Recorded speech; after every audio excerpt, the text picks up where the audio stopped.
Pernahkah kamu merasa terseret oleh emosi, marah, takut, cemas, seolah tidak ada rem? Padahal secara alami, reaksi kimia emosi di tubuh kita sebenarnya hanya bertahan 90 detik. Emosi itu muncul, lalu hilang. Yang membuatnya bertahan berjam-jam adalah cerita-cerita yang kita putar terus di kepala. Jadi, lain kali saat marah atau cemas, coba berhenti sejenak. Rasakan napasmu. Hitung sampai 90. Biarkan ia lewat seperti ombak. Kesadaran ini memberimu kendali. Kamu tahu, ini hanya sementara. Mengelola emosi bukan soal memaksa diri berpikir positif buta. Ini soal mengubah cara kita memandang. Seringkali yang membuat kita kecewa adalah jarak antara harapan dan kenyataan. Coba bingkai ulang. Bukan, aku gagal total. Tapi, ini pelajaran untuk langkah berikutnya. Dengan sudut pandang baru, kamu membuka pintu yang sebelumnya tertutup. Kadang kita juga terjebak merenung tanpa henti. Semakin ingin berhenti memikirkan sesuatu, malah makin terpikir. Bukan menolak, tapi alihkan. Lihat sekelilingmu. Pindah tempat, lakukan aktivitas sederhana.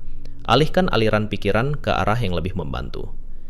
Kita juga jarang menyiapkan P3K emosional. Padahal, sama pentingnya. Siapkan hal-hal yang bisa menenangkanmu.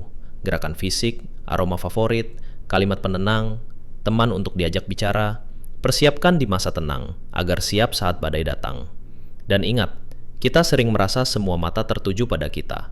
Padahal orang sibuk memikirkan dirinya sendiri. Banyak kritik yang kita rasakan sebenarnya berasal dari suara di kepala sendiri.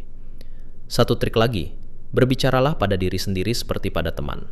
Pakai nama kita sendiri, bukan aku nggak bisa, tapi namamu bisa melewati ini. Ini menciptakan jarak dan membantu kita lebih rasional. Berpikir positif saja tidak cukup, kita perlu mental contrasting. Bayangkan hasil yang diinginkan, tapi juga hadapi hambatan.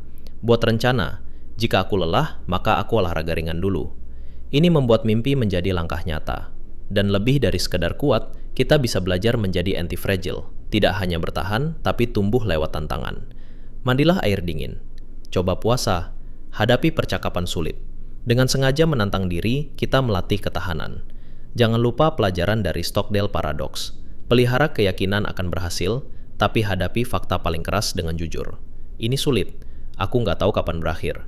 Tapi, aku akan menemukan jalan. Akhirnya, kita bisa merancang sistem ketahanan pribadi. Napas tenang, sudut pandang baru, tindakan terencana, teman yang mendukung. Resiliensi bukan tentang menghindari badai, tapi tentang belajar menari di tengah hujan. Mulailah dengan satu langkah kecil minggu ini. Latih, tambahkan yang lain. Karena pada akhirnya, semua ini akan menemukanmu saat kamu paling membutuhkannya.